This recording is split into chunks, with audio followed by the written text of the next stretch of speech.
అంటే ప్రపంచంలో కూడా ఈ దేశాన్ని మనం జగద్గురువుగా నిలబెట్టాలి. అందరూ కూడా దీన్ని తలమానికంగా పెట్టుకోవాలి. ఈ దేశాన్ని, ఏ దేశాన్ని? ఆ విధంగా తయారు చేసేటువంటి బల విక్రమదే, ఆ బలాన్ని మాకు ఇవ్వండి, ఆ శక్తిని మాకు ఇవ్వాలి అనే రోజు ఎవరిని ప్రార్థిస్తున్నాం? మనం సరస్వతి మాతను ప్రార్థిస్తున్నాం. మరి ఏ బలం కావాలి మనకు? ఈ ప్రపంచం లోపల ఈ దేశము జగద్గురువు కావాలంటే ఏ బలం కావాలి మనకు? ఏ శక్తి కావాలి? అన్ని రకాల శక్తి కావాలి. ఒకరిని గౌరవించాలంటే ఏం చేయాలి? ఆయన దగ్గర గొప్ప మేధావిగా కావాలి, లేకపోతే టెక్నాలజికల్ డెవలప్మెంట్ ఈ దేశంలో జరగాలి, సైన్స్ డెవలప్మెంట్ ఈ దేశంలో జరగాలి, సాహిత్యం డెవలప్మెంట్ జరగాలి, ఆ తర్వాత ఇక్కడ ఉండే కళాత్మక రంగాలలో డెవలప్మెంట్ జరగాలి. అట్లాగే ఇప్పుడు ఒలింపిక్స్ జరుగుతున్నాయి. ఎవరిని గౌరవిస్తారు? ఎవరికైతే ఎక్కువ బహుమతులు వస్తాయో వాళ్ళని గౌరవిస్తారు కదా. బహుమతులు రాని వాళ్ళని గౌరవిస్తారా? బహుమతులు రాని దేశాన్ని. కాబట్టి ప్రపంచం అంతా గౌరవించాలి అంటే అన్ని రంగాలతో పాటు క్రీడా రంగంలో కూడా అభివృద్ధి చెందాలి మనం కదా. ఆ క్రీడా రంగంలో అభివృద్ధి చెందాలి మన లక్ష్యం ప్రకారం అనుకూలంగా. కాబట్టి ప్రతి సంవత్సరం మనం ఏం చేస్తున్నామంటే ఎవరు ఎక్కడ నిర్వహించినా నిర్వహించకపోయినా మన పాఠశాలలో పాఠశాల స్థాయి నుంచి అఖిల భారత స్థాయి వరకు ప్రతి సంవత్సరం స్పర్ధలు నిర్వహిస్తున్నాం. ఇట్లాంటి వ్యవస్థ మరి పాఠశాలలో లేదు, కేవలం గవర్నమెంట్ స్కూల్కి ఉంది తప్ప మిగిలిన ఏ ప్రైవేట్ పాఠశాలకు లేదు. తెలుసా మీకు? మీ ఊళ్ళో ఉన్న పాఠశాల వాళ్ళని అడగండి, వాళ్ళకి ఇట్లాంటి వ్యవస్థ ఉందా అంటే ఏ ప్రైవేట్ పాఠశాలకు లేదు, మనకే ఉంది. కారణం ఏంటంటే మన ఉద్దేశం అని. ఆ విధంగా school games federation of India ఒక సంస్థ ఉంటుంది దేశంలో, అందులో మనకు సభ్యత్వం ఉంది. అందులో 34 ఇట్లాంటి సంస్థలు పాల్గొంటాయి. అంటే ఒక్కొక్క రాష్ట్రానికి ఒక్కొక్క యూనిట్గా లెక్కిస్తారు. అందులో ఇప్పుడు మనం ఏ స్థానంలో ఉన్నామంటే 8వ స్థానంలో ఉన్నాం. ఎన్ని యూనిట్స్ ఉందో? 34 యూనిట్స్ ఉంటే మనం ఎన్నో స్థానంలో ఉన్నాం?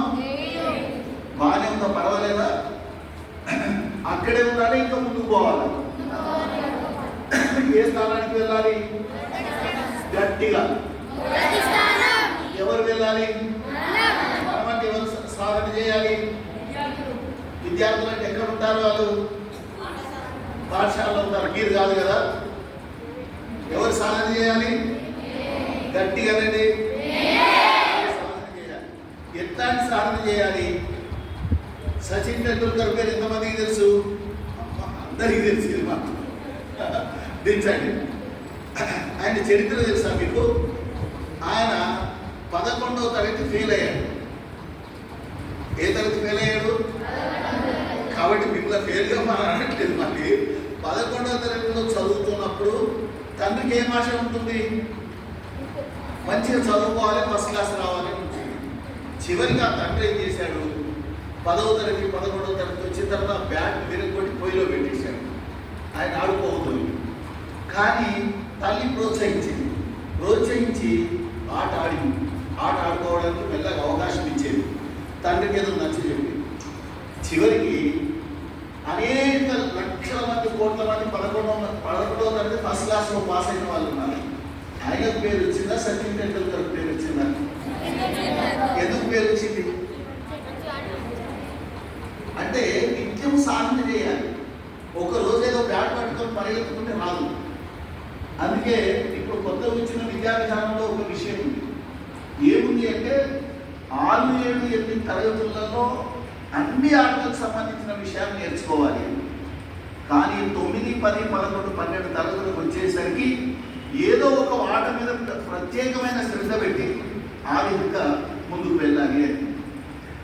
అట్లా మేము గత 2-3 సంవత్సరాల నుంచి, ఇప్పుడు మీరు ఏ పోటీలో పాల్గొన్నారో మేము గత 2-3 సంవత్సరాల నుంచి ఆ ప్రయత్నం చేస్తున్నామని వాళ్ళు చేయొద్దు, ఉంటే చేయొద్దు. నేను ఇక్కడ మార్కులు వేయను, ప్రైజ్ ఇవ్వను. ఒక 3-4 ప్రార్థించండి. ఈ సంవత్సరమే ప్రారంభం చేసి ఇక్కడికి వచ్చాం, అట్లాంటి వాళ్ళు చేయొద్దండి.